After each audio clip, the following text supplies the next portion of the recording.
Hello നമസ്കാരം. ഇത് കണ്ടോ, പ്രായപൂർത്തിയായ പെൺപിള്ളർ മയക്കുമരുന്നിന് അടിമപ്പെട്ട് ബോധമില്ലാണ്ട് കിടക്കുകയാണ്. അവിടുത്തെ ജനങ്ങൾ കണ്ടു, ചോദ്യം ചെയ്തു, അവരങ്ങ് എസ്കേപ്പായി.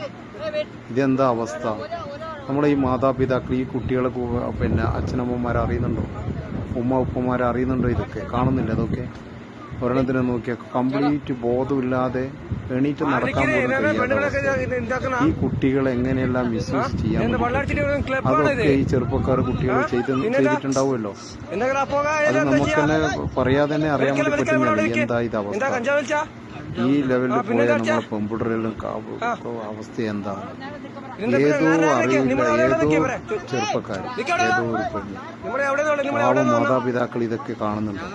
കുട്ടികളെ നല്ല രീതിയിൽ പഠിക്കണം, കുട്ടികളെ ഭാവി സംരക്ഷിക്കണം എന്ന് വിചാരിച്ച് കോളേജിലേക്കും മറ്റുള്ള എല്ലാ ഫീസും, വലിയ വലിയ ഫീസ് കൊടുത്തിട്ട് കുട്ടികളെ കോളേജിലും ചേർത്ത് കുട്ടികൾക്കുള്ള ചെലവ്, അതുപോലെ തന്നെ ബസ്സിന്റെ ഇതൊക്കെ കൊടുത്ത് കാണുന്നില്ല, കെട്ടിപ്പിടിച്ചിട്ടല്ല പോകുന്നത്. ഇതെല്ലാവരും ഷെയർ ചെയ്യുന്നുണ്ട്. ഇതെല്ലാവരും ഷെയർ ചെയ്യണം. എല്ലാ പേരൻസുകളും ഇത് കാണണം. ഈ കുട്ടികളെ മാതാപിതാക്കൾ കാണുന്നത് വരെ ഇത് ഷെയർ ചെയ്യണം. ഇത് ഏത് സ്കൂളിലാണ്, ഏത് കോളേജിലാണോ പഠിക്കുന്നത്, ആ കോളേജിലെ അധ്യാപകരും പ്രിൻസിപ്പലും ഇത് കാണണം. നിയമപരമായിട്ട് ഇനിയൊരു ആക്ഷൻ